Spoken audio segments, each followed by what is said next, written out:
Well, welcome everyone to our final tail end of this year's conference. And it is my pleasure to introduce Dr. Dumitrela Negru, speaking her workshop on When Love Becomes a Cage, Understanding the Treatment of Addiction to People Through the Lens of Neuroscience and Orthodox Theology. Dr. Dumitrela is a mental health clinician in Philadelphia, Pennsylvania. She grew up in Romania and completed graduate studies in the United States. She developed an interest in the integration of Christian Orthodox spirituality and mental health after years of clinical work with people struggling with a deep sense of emptiness, disconnection, and longing for authentic communion. Dr. Dumitrela recognized that purely secular methods often fail to address the deeper spiritual wounds at the root of mental health, including the loss of meaningful communion. Drawing the patristic writings, trauma-informed therapy, and clinical neuroscience, she aims to bring the wisdom of the Christian Orthodox tradition into her clinical practice. Please give a warm welcome to Dr. Dumitrela. Thank you, and welcome. It's getting quiet, so winding down, I guess. So before we get started, I'm just curious, how many of you are familiar with feeling states? Feeling states. Okay, so a couple of people. Okay. EMDR. Okay. All right. So have some. I hope it's not going to be too technical for. So we covered a lot of addictions, and I think some presenters touched on love addiction as well. And I don't treat substance addiction in my practice, but I encounter a lot of relational addiction. That's why I decided to look for some tools that work with this kind of addiction and do this presentation on this topic. So what is relational addiction? Relational addiction is also known as love addiction, codependency, limerence is a new social media term, or addiction to people. It is a more unique form of addiction and is often overlooked. In this kind of addiction, the beloved becomes the emotional drug. Relational addiction is love that cannot let go. It is love mixed with fear, need, fantasy, and despair. Love addiction is marked by compulsive attachment, dependency, and obsession with another person. Actually, brain scans of people in love look a lot like the OCD brain. Like the obsessional part is very intense. The underlying drive is the craving to feel an inner emptiness or soothe unbearable feelings of loneliness. The outcome is exhaustion, repeated heartbreaks, cycle of highs and withdrawals, and reinforcement of shame and unworthiness. So what are some signs of relational addiction? Staying in relationships long after they've turned destructive. Everyone around them is expressing concerns. Can't stop thinking about the other person. Oh, sorry. Oh yeah, I'm fine. So I thought I didn't change the slide. Feeling anxious when the other person is distant. Fearing abandonment more than mistreatment. One thing I hear from my clients is no one else is going to want me. Feeling guilty about saying no. They're often victims of scams and being taken advantage of because they have a hard time saying no. Obsessing over texts or silences. Betraying one's values for a moment of closeness. Panicking on feeling unseen or unwanted. They can't tolerate any signs of feeling ignored or neglected. So let's contrast addictive love with true love, as described by St. Paul in his Hymn to Love. Is everyone familiar with St. Paul's Hymn to Love? Okay. No? Does anyone want to read it? Go ahead. Yeah, I just got to pull it up. This is 13. 1. Love is patient, love is kind, it does not envy, it does not boast. It is not proud, it does not dishonor others. It is not self-seeking, it is not easily angered, it keeps no record of wrongs. Love does not delight in evil, but rejoices with the truth. It always protects, always trusts, always hopes, always preserves. Love never fails, but when there are prophecies, they will cease. I think that's it. Okay. So what's the difference? Love addiction enslaves the person to another human being. True love makes one free to give without clinging. Self-centered versus God-centered. Love addiction is fueled by self-need and insecurity. True love flows outward from God's abundance. Possessive versus generous. Addictive love wants to own. True love seeks to serve. Transient versus eternal. Addictive love rises and falls with mood and circumstances.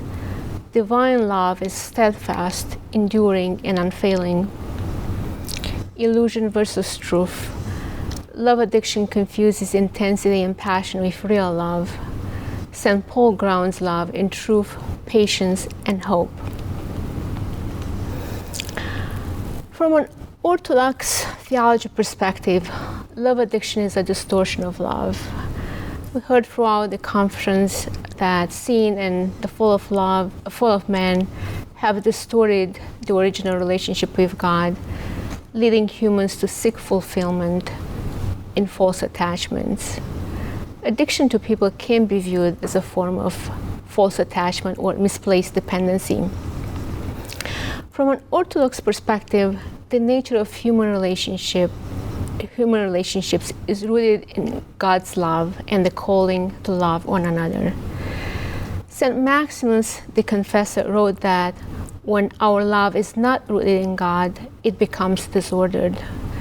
This disordered love is what the Fathers call passion, a form of spiritual illness that clouds the soul and distorts reality.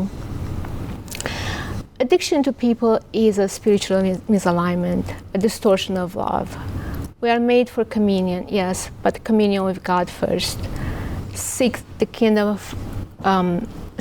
kingdom of God, and all these things shall be added to you.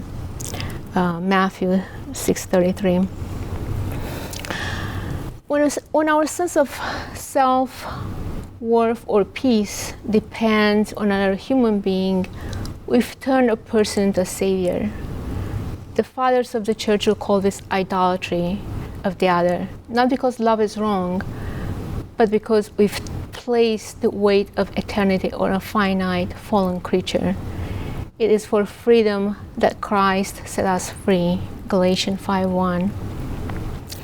The addiction to people can be seen as a form of idolatry, where a person places unrealistic expectations on others to fulfill their emotional needs instead of relying on God's grace for true fulfillment.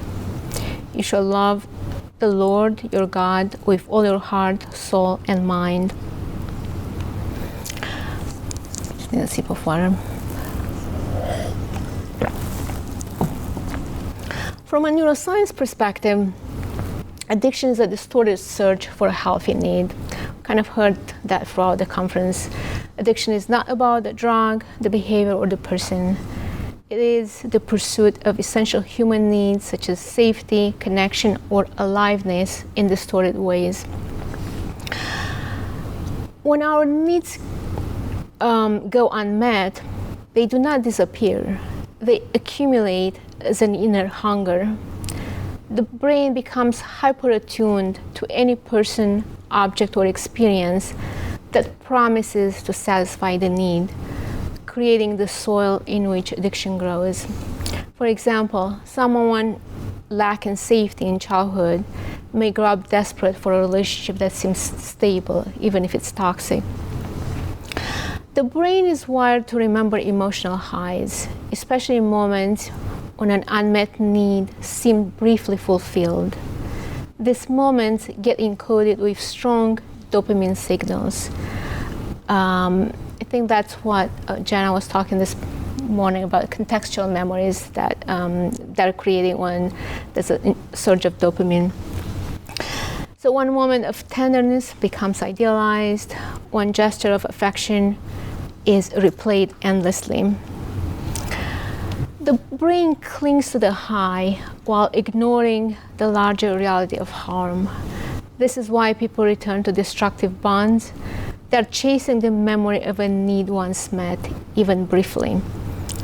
You probably heard from clients, he hurt me 100 times, but I can't forget that one night when he held me and I finally felt safe.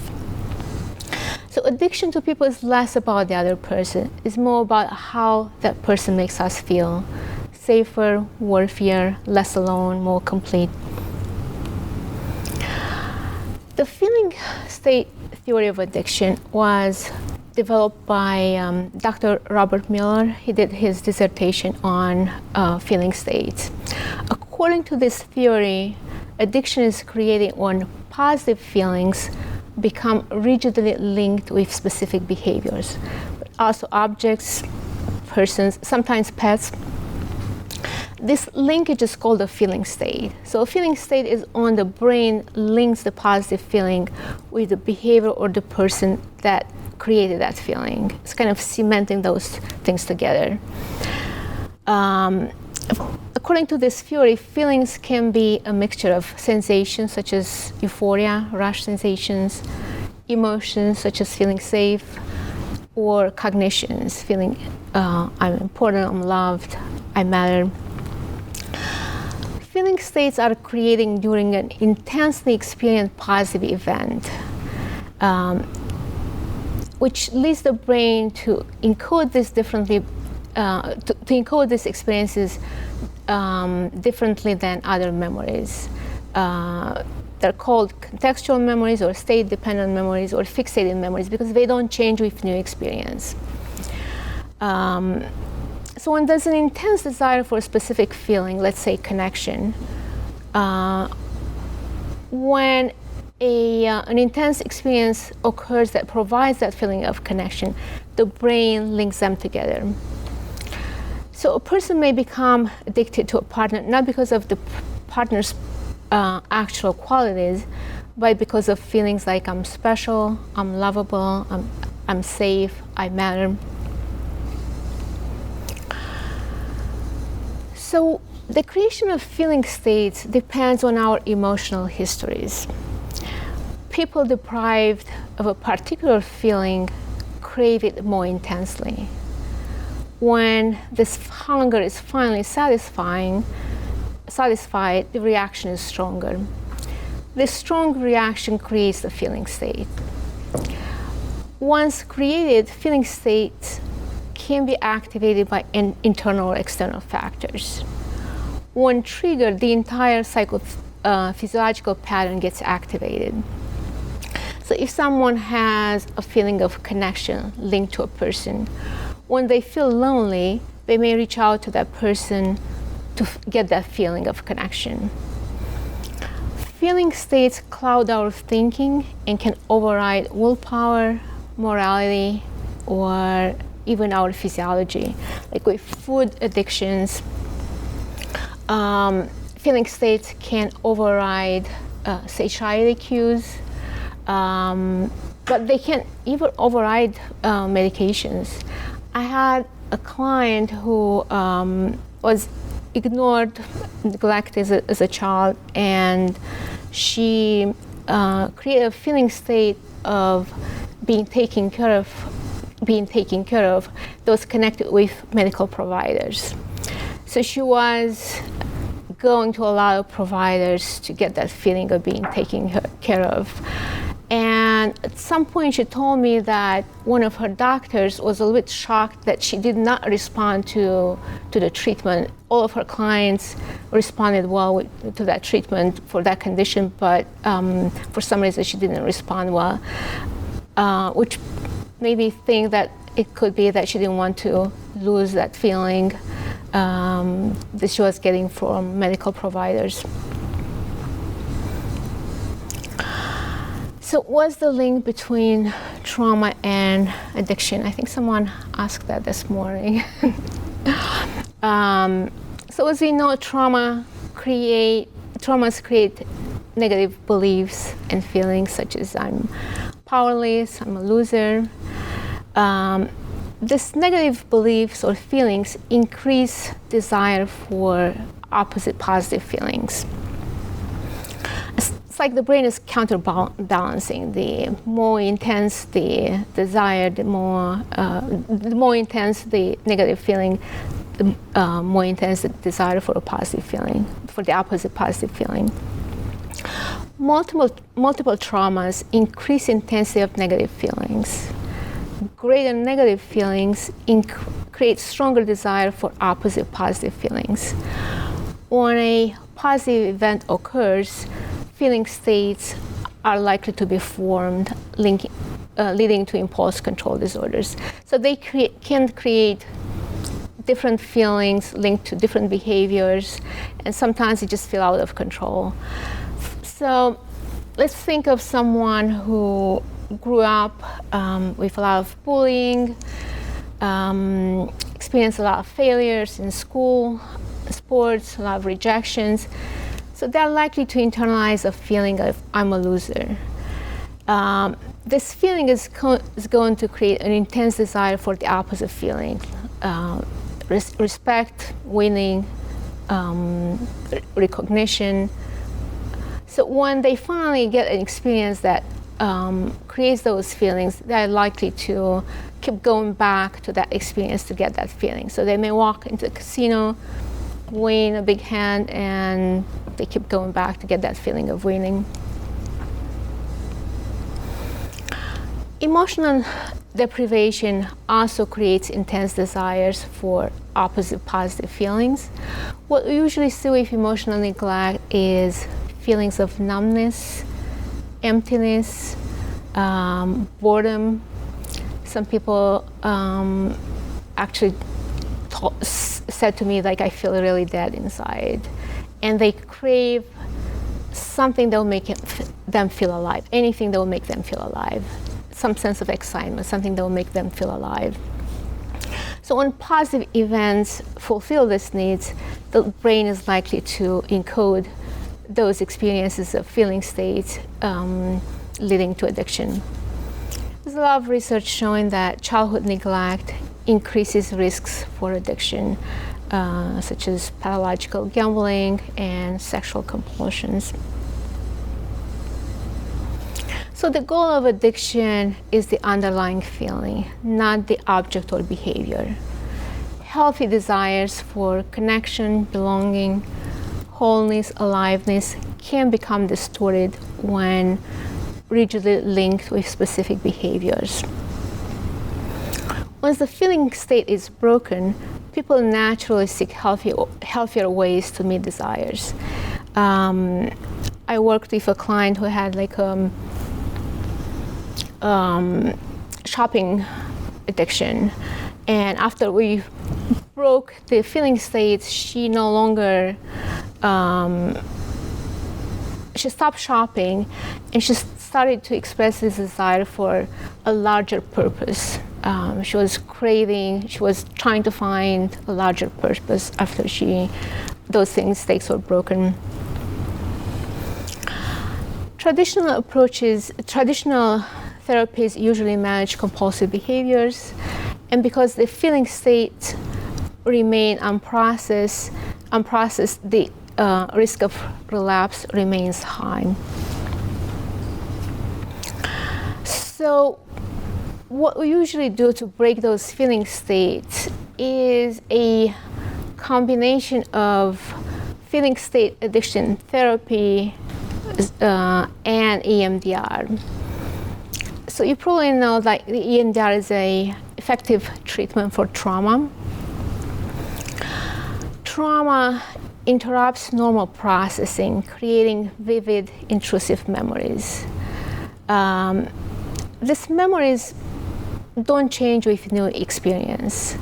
Just because you had a lot of experiences with safe driving, the memory of the car accident remains unchanged. EMDR helps to unblock the natural psychological processing so that these traumatic memories are linked to adaptive networks. So as we saw with the feeling states, they create intense, as we saw with positive experience, they also create fixated memories, but they're positive fixated memories. So with what we want to do is to use eye movements to break this link between the feeling state and the behavior or the person that's linked to that positive feeling. So it's like breaking the cement between the positive feeling and the source, the person, behavior, object that created that feeling. It's usually brief, 5 to 6 sessions with profound behavioral change. The most difficult part with feeling state work is that it's very hard to identify the exact combination of positive feeling and behavioral person. A lot of times when you ask them, they may say like, I feel calm, peaceful, happy. But we want to kind of dig to see like, what's the feeling they're getting that makes them feel calm or peaceful. Like I remember, I think Father D said that like, cocaine made him feel calm. So I guess it made him feel calm because he was getting a feeling he was desperately seeking. So once we identify the feeling state, the processing is very easy. It's pretty straightforward. The only problem may be they may not want to let go of those positive memories. But with some convincing, it can happen. So what we usually see after breaking the feeling state, the intensity of images and feelings fades. So they no longer feel excitement about shopping or smoking or the person they were addicted to. Irrational thoughts patterns are replaced by adaptive patterns. So it's like a fog clears, they can see things more clearly. And you don't have to convince them, which is what's nice about feeling states. It kind of happens automatically during the eye movement phase. Avoidance behaviors may remain, but no longer trigger compulsions. So what do I mean by that? So people may engage in compulsive behaviors for 2 reasons: to avoid a negative feeling or to seek a positive feeling, or both. So let's say that we work with the feeling states connected to smoking, and they stop smoking, but a few months later they come back and say, you know what, I'm smoking again, I don't know what's happening. It may be that something in their life they're trying to avoid, because feeling states, once they're broken, they don't come back. So from love addiction to agape, as we saw, addiction clings to memories and distortions of love to soothe unmet needs. We long for wholeness, but no human relationships can complete us. Our soul hungers for a connection so deep that no human can feel it. The deepest human need is for transcendence, for connection with something larger than the self.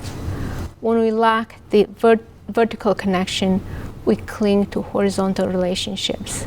We seek fusion with people or false attachments.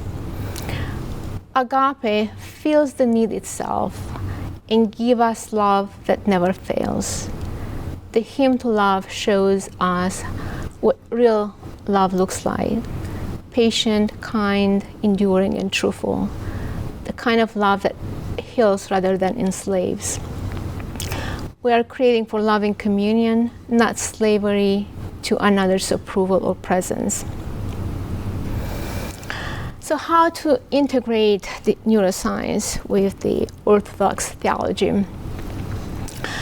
We saw that the story needs drive addiction to people, while true love or agape fulfills our deeper needs in a healthy way. So some important steps for healing are identifying feeling states and unmet needs, breaking the neural fixation with the feeling state therapy protocol. But we also have to address those unmet needs. I worked with a client. She had a hard time getting over a breakup, so she agreed to do the feeling state work, and she stopped obsessing over the relationship. But a couple of weeks ago, she came back, and he started reaching again to her, calling her again, and she was a little bit disappointed because she was saying, like, I no longer get this over-the-moon feeling when he calls me that she used to get before. So because she had a strong need to feel whatever the feeling she was getting from him, she was no longer getting those feelings so we had to work with what creating those needs for, I think, was special, important. In her case, was more like emotional neglect. Her dad never spent time with her, never showed up for any events. She had a hard time finding friends in school. So we also had to work with the emotional neglect to the next step. But another important step is redirecting the need towards sources that can truly fulfill it. Healthy relationships and communion with God. So a lot of presenters talked about the need for connection. Humans are made for communion. We hear a lot about wired for connection, but we are made for communion first with God, then with others. The Eucharist heals the deepest hunger of the human person, the need for communion with God. The absence of communion with God leaves humans with the same deep hunger, but with nowhere transcendent to direct it.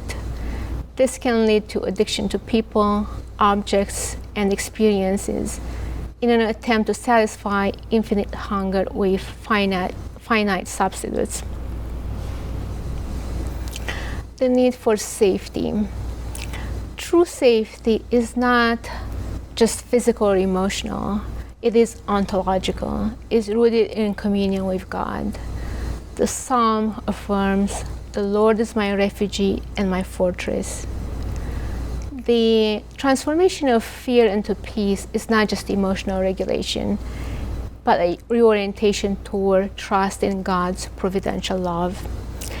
The absence of faith can lead to clinging on other people, using substances to numb anxiety, or compulsive relationships to avoid uncertainty. Purpose. Humans need a map, an orienting wisdom larger than impulse or desire. Without it, we live by instinct, repeating destructive patterns. Without a guiding truth, we live reactively. The absence of a spiritual map can lead to clinging to relationships or recognition seeking to find a sense of worth or purpose. So a lot of people cover those three needs. I think the need for aliveness, I didn't hear a lot of presenters talking about it. The soul naturally longs for aliveness, but this is satisfied only by divine presence. I came that they may have life and have it abundantly. John 10:10. Human beings are created to be truly alive in communion with God. For in Him we live and move and have our being. Acts 17:28. The craving to feel alive is misdirected spiritual thirst. St. Augustine wrote that our hearts are restless until they rest in you. When the communion with God is broken, the soul experiences spiritual deadness. Saint Theophan the Recluse wrote, when a person does not live in the spirit, he tries to fill the emptiness with pleasures, emotions, and occupations. Excitement seeking is often a substitute for the lost experience of grace and can manifest in addiction to toxic relationships, gambling, thrill seeking, and or using substances for stimulation or escape. So, in summary, addiction is a distorted search for a healthy need. Safety, connection, purpose, or aliveness. It is not about craving the person or the thing itself. It is about unmet needs building up, the brain latching onto moments when those needs seemed fulfilled, creating the feeling state, and the compulsive return to that source, even when destructive. Love addiction represents a distorted icon of love, a search for divine communion misdirected toward finite humans. Distorted needs drive addiction to people, while true love, or agape, fulfills our deeper needs in a healthy way. Healing requires rerouting the need in its true source. It requires identifying feeling states and unmet needs, breaking the fixation, and redirecting the need towards sources that can truly fulfill it, such as healthy relationships, communion with God. The feeling state addiction protocol can clear the neurological fixations, making space for a more authentic love and communion with God and others. Know what time it is? Oh, there's no time left. Oh, I have time? Yes, yes. Okay, all right. So I do have a video about how Dr. Miller uses the identifying the feeling state and breaking it. We can do that if we get it up. Or if you have any questions, we can spend time with questions. I don't know how much time we have. We got them. Okay. 23 minutes. Oh, okay. All right. Well, so should we see the video first, or? Yeah. Okay. I'm having issues getting over the guy that I just recently ended things with a couple months ago. Okay. And I'm still just kind of stuck on him, and I still find myself crying at night over it. And then it's very current. We need to deal with that. okay. Let's start off with the pain of it. When you think of him and the breaking up of the relationship, what color is the pain? Black And where do you see it? in my heart. Okay, I don't feel anything, or I don't see any more black, but that one was harder for me to do. Very current. Yeah. Okay. So when you think of him, what comes up for you now? Everything. Us dancing together, his smile, his like 7 different smiles. Okay. So now you're missing it. Now the pain is gone, but you're now missing him more, right? Yeah. Okay. What's the most positive experience you ever had with him? Valentine's Day. Tell me about it. We had just started dating, and like all week we were both kidding about Valentine's Day, and then he asked me if I wanted to spend Valentine's Day with him, and I said, yeah, sure, but nothing special, no big deal. And I go there, and he surprises me with flowers and cookies and chocolate, and then he took me out dancing, which is like my favorite thing to do, and no one ever does it, and he sang to me, and it was just the funnest night I've ever had, and it was really enjoyable. Okay. And how did it make you feel? It made me feel special. Okay.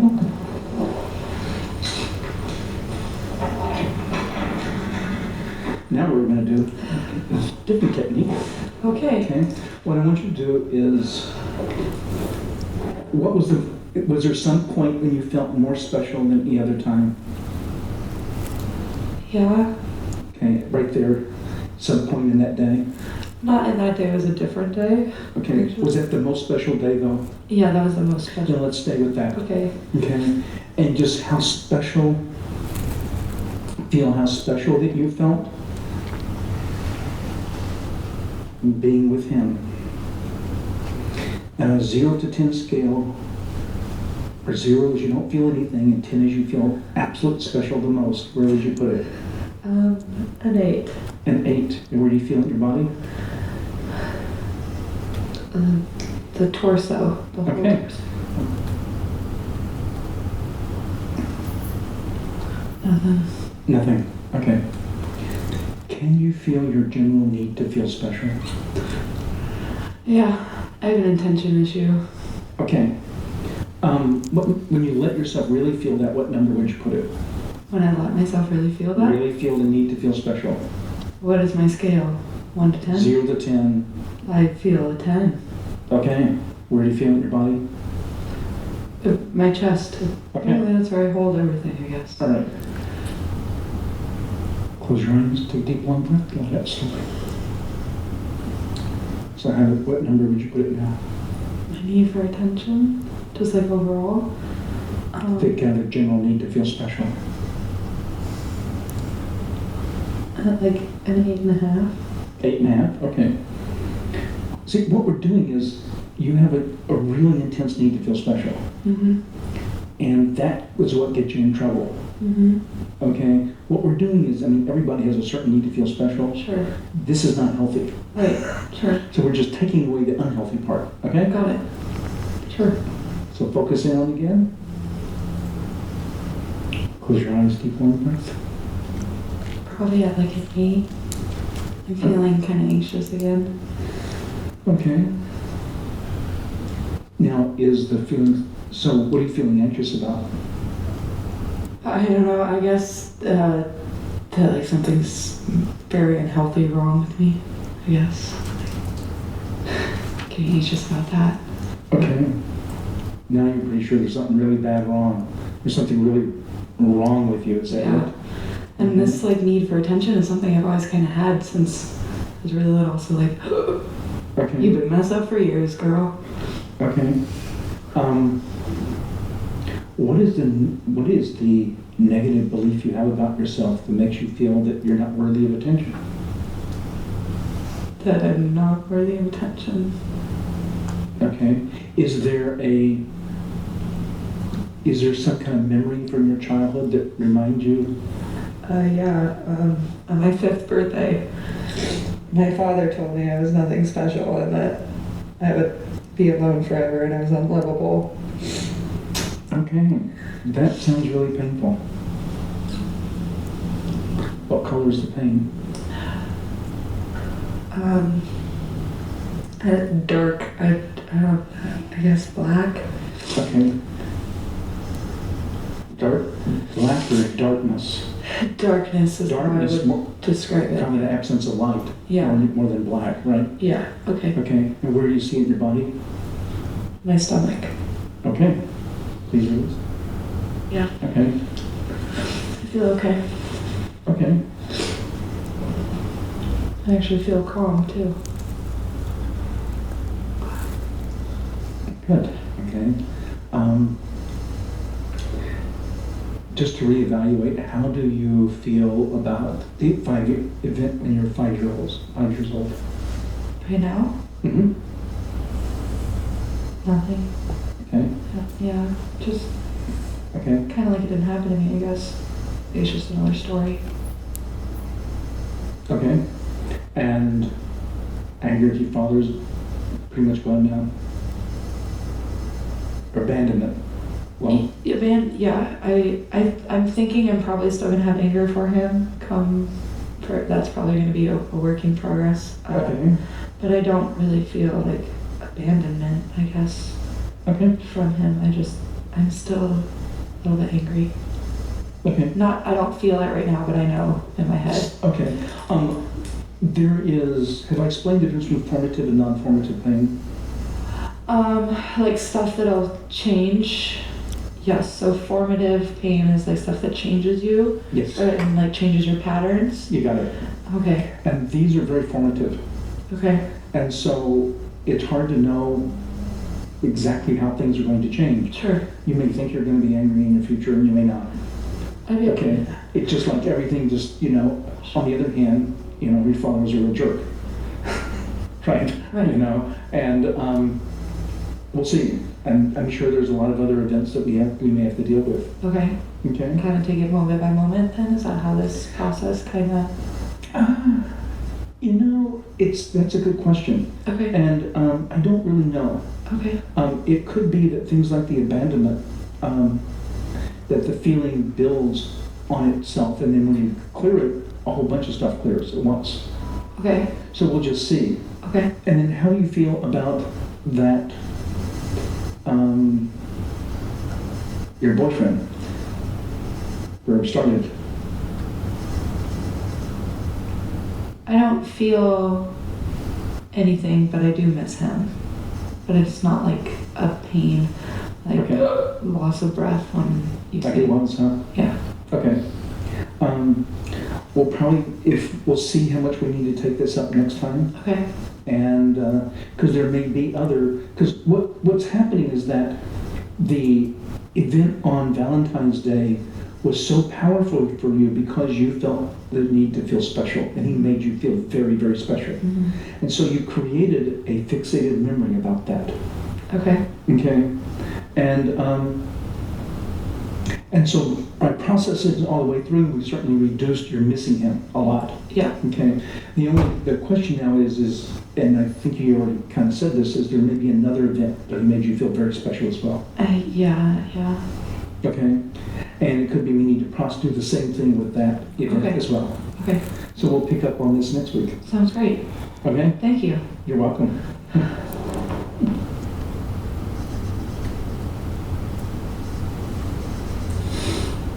Hello again. Hi. Hi.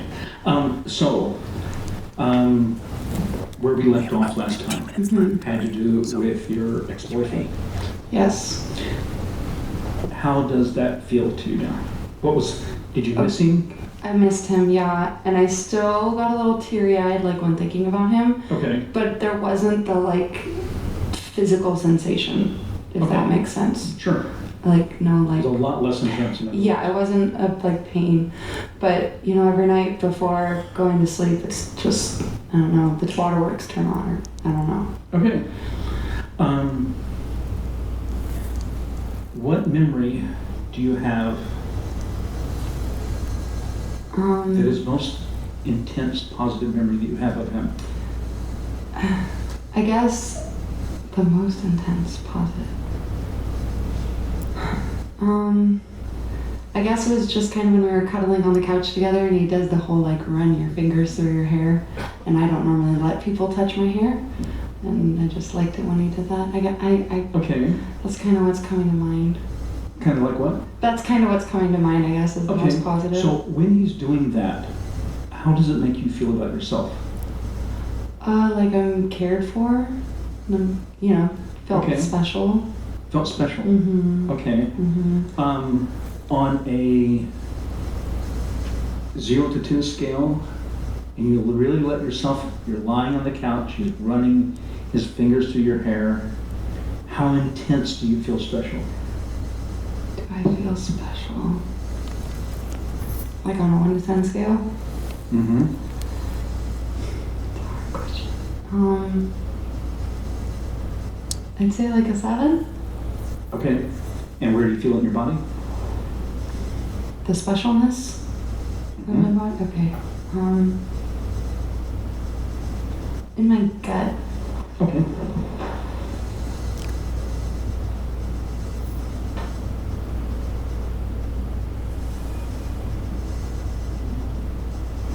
How's that yearning? I still feel the yearning, but it's not for Tom. Oh. was the yearning for? Can stop it here. So, I guess any comments, any questions? I have questions. Have you ever had a patient ask you to rehabilitate them and their partner that they are maybe obsessed with? It's a great question. To do what? I'm sorry. To like treat them both as a couple. We do couples therapy as well if that's what they want. Yes. So if you are identifying this dependence as a sort of a toxic type of dependence, how are you couples therapy? We usually do feeling states work when after a breakup, the other person doesn't want to have anything to deal with them. So it's it's not helping them to keep obsessing over that person. If the goal is to work on the relationship, then you do couples therapy. You still want to eliminate those feeling states. They're not healthy. Even if you're doing couples therapy, those feeling states get in the way. They cloud your thinking.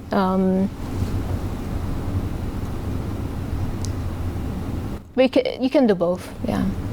But most of the time, they want to do that kind of work when they're desperate. They just can't get over someone. Yeah, sorry. I'm wondering if you do this, if you warn people that it might end their relationship or trigger an end of a relationship, and also once you do this work, what are the next steps to foster a genuine connection or a deeper connection beyond just these like sort of childhood attachments and wounds and So as I said, breaking the fixation might be the first step, depending where they are, but that's an important step. Working with the emotional neglect or trauma, as we saw, can also help. So because we want to get rid of the unmet need. Because if it's still there, they may create more feeling states. But the next step is to figure out how to reorient them towards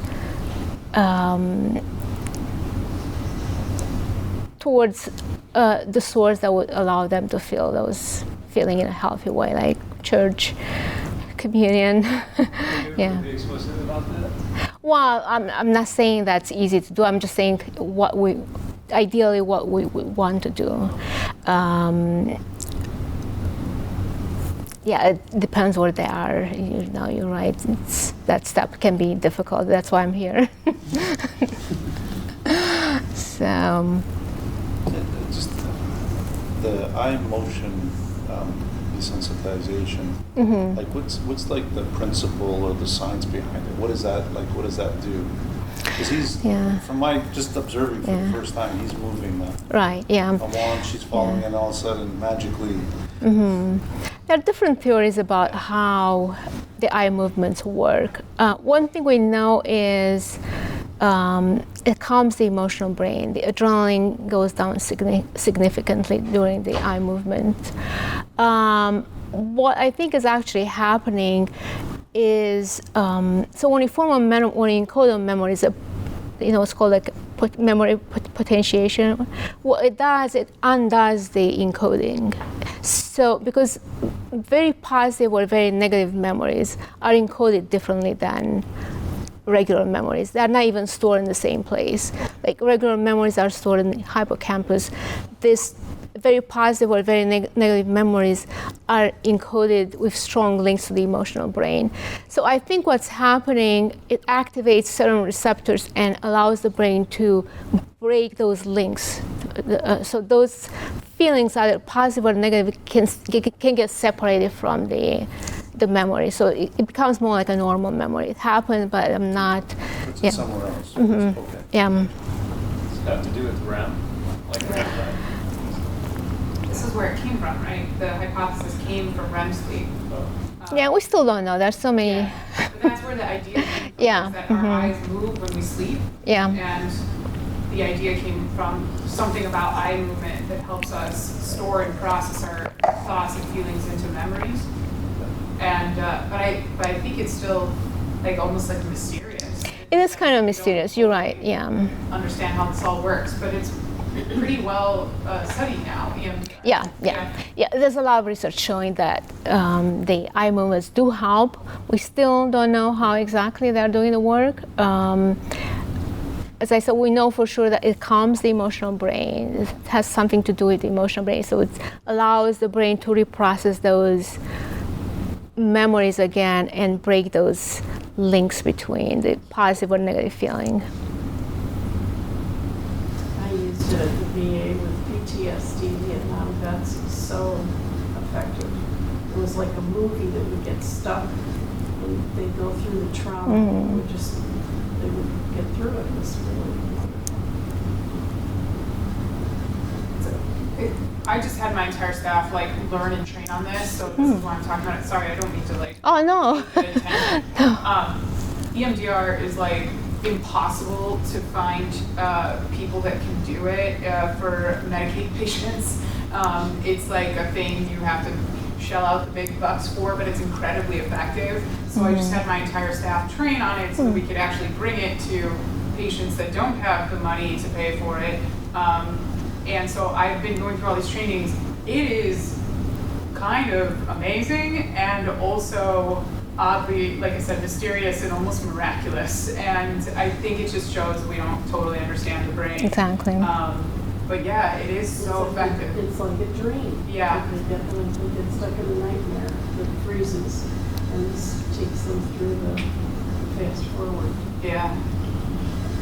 I just have a lot of questions about the like relationship dynamic. It's something that I've struggled with like my patients because a lot of my patients who are coming for substance use treatment are using substances with a partner.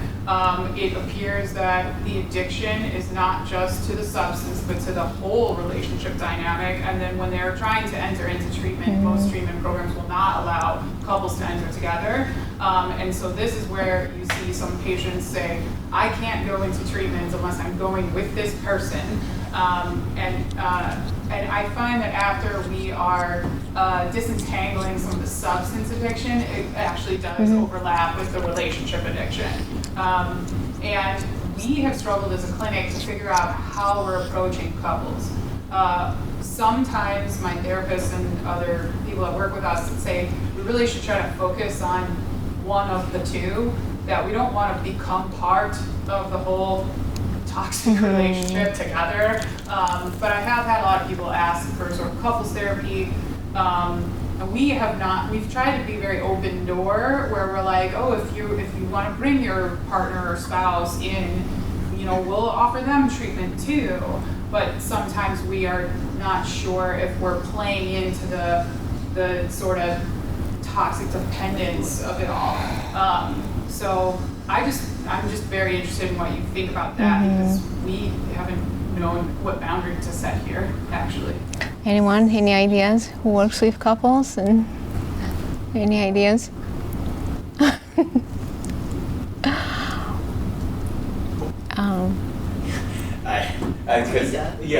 I mean, if I'm answering somewhat to degree, this is a very complex level. I mean, there's an idea of an old adage I heard from my old supervisors that intensity does not equal intimacy.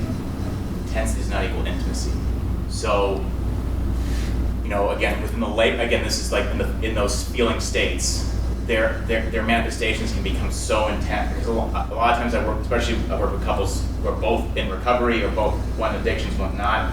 I tell them like, hey, initially, if we just work on just ending fights, ending complete blow-ups, we can begin to venture into, I actually think, the deeper cores of their feeling states because they're just at that outer shell that's manifesting so intensely. I mean, because again, like I think what's so beautiful about the video is that there are so many layers here right now, and it's so important with the couples. And it's hard for couples to be like, I want to solve everything in my relationship. I want to get more connectedness. I want to get more love. But to some degree, it's like, hey, if we have I mean, I've worked with folks, they come in, they're literally like fist fight, like domestic, you know, they have to call, you know, CPS or somebody else to call in, like, hey, we can just have ending that intensity where we're getting closer than you realize to get to those lower intimate feeling states that they can go mutual seeing, which is so seen in that video, and more mutual love, which speaks of the hymn of St. Paul, because you want that you want to honor their connection. They want to love each other. They want to love each other, but there's these layers formed for a myriad of things. So, but thank you. Does that answer your question? Because I think you're talking about what if they're addicted together? Yeah. Yeah. Like how does that dynamic play into what their treatment should be? Yeah. Yeah. And sometimes I do wonder, it's like, do they know that this is real love? Or is this just them like finding mutual kind of reward because they're using drugs together? Like, I don't know if that's like a real relationship worth preserving. Not to deplete. And if it can be turned into like real love, is there something I could do to help it that way? Or do we actually kind of need to break them up? or get them to the point where they feel whole as a person, where they can decide if they stay in this relationship or not.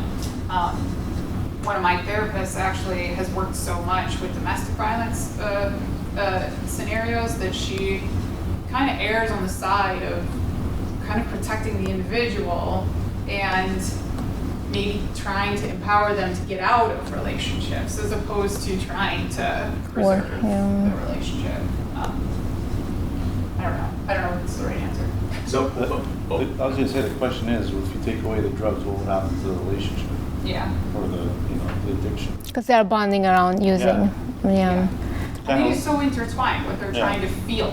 They're trying to fill a hole, and they're trying to fill it with drugs, but they're also trying to fill it with this person too. So sometimes we've maybe tried to make them sober, like get them on medication, get the drug part stabilized, and then you sometimes see that the relationship gets weirder, like it gets more obsessive, or it gets more. Now they're filling the hole with the person even more. And it is kind of this, just like trying to fill, to feel euphoric from something, you know.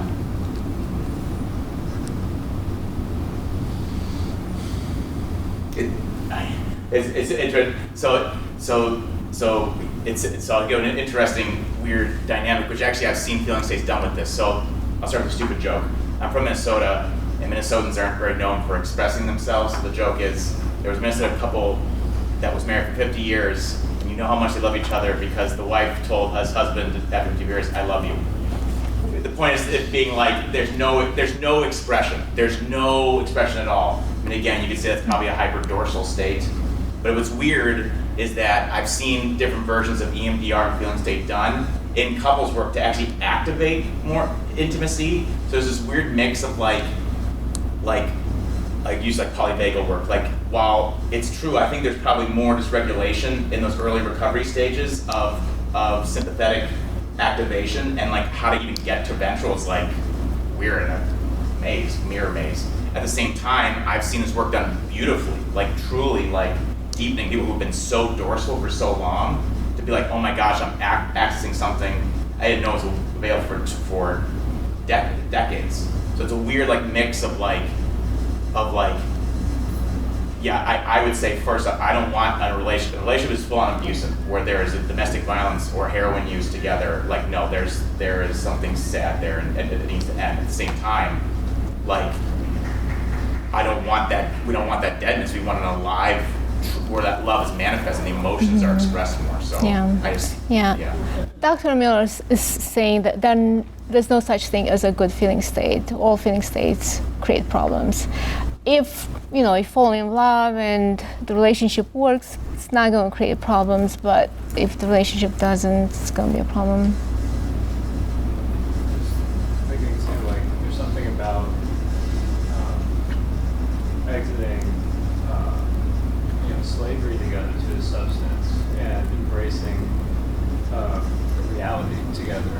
trying to work through, like, okay, what is truth? Like, where are we actually beyond, like, all this crap? And I mean that could, maybe that's the start of a new feeling state that's not helpful, but I wonder if maybe that could be, maybe frame it in that way, maybe there's a way that it could be like a step forward in truth, maybe this year or something. Because there's so many layers. You have to deal with the individual addictions, right? You have to deal with individual dynamics, and then you also have to deal with couples dynamics, so it's pretty complicated. And I don't work with substance use, so it's kind of...